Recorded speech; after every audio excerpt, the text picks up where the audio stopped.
Papa Leoni XIV nisi këtë të diel të 18 maj zyrtarisht papatin e tij. Në sheshin e Shën Pjetrit në Vatikan u zhvillua mesha e shenjtë e inaugurimit në prani të besimtarëve dhe liderëve politik nga e gjithë bota. Leoni XIV, pasi përfundoi homilin, foli për nevojën për qëndruar të bashkuar dhe kritikoi me pak fjalë atë që e quajti propaganda fetare. Papa shtoi se shërbesa e Pjetrit, dishepullit të Jezusit, mbi varrin të cilit thuhet se është ndërtuar Vatikani, dallohet nga dashuria vetë sakrifikuese.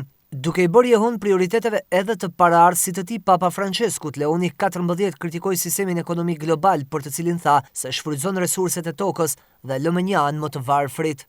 Con il cuore colmo di gratitudine.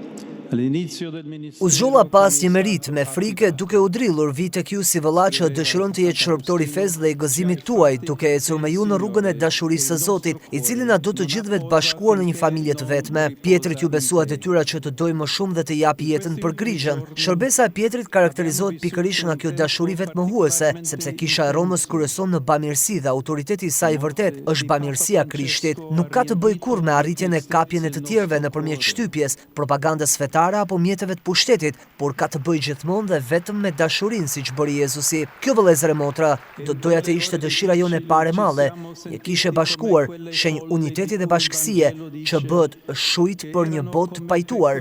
Në kohën tonë, ne shohim ende shumë mosmarrveshje, plagë të shkaktuara nga urrëtia, dhuna, paragjykimet, frika, nga ata që janë të ndryshëm dhe paradigma ekonomike që shfrytëzon burimet e tokës dhe më të varfrit.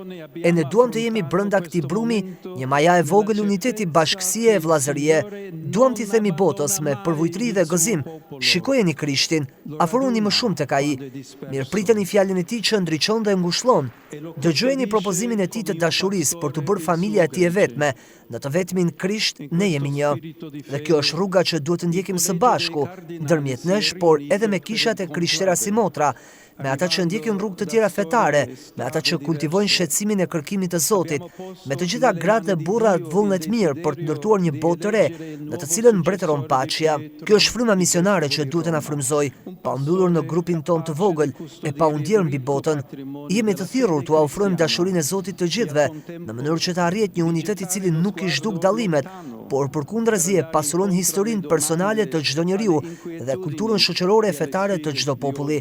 Me dritën dhe forcën e Shpirtit Shenjtë le të ndërtojmë një kishë të themeluar mbi dashurinë e Zotit, shenjë uniteti, një kishë misionare që e hap krahët botës, që shpall fjalën, që lejon veten të shqetësohet nga historia dhe që bëhet maja harmonie për njerëzimin, së bashku si një popull i vetëm, si vëllezër të gjithë të ecim drejt Zotit dhe ta duam njëri tjetrin. Në Vatikan ndodheshin mbi 200 delegacione nga bota me personalitete nga politika, përfaqësues të kishës dhe monark.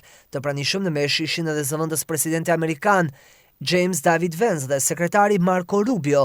Leoni XIV është papa i 267, i pari drejtuesi i selisë së shenjtë nga Shtetet e Bashkuara.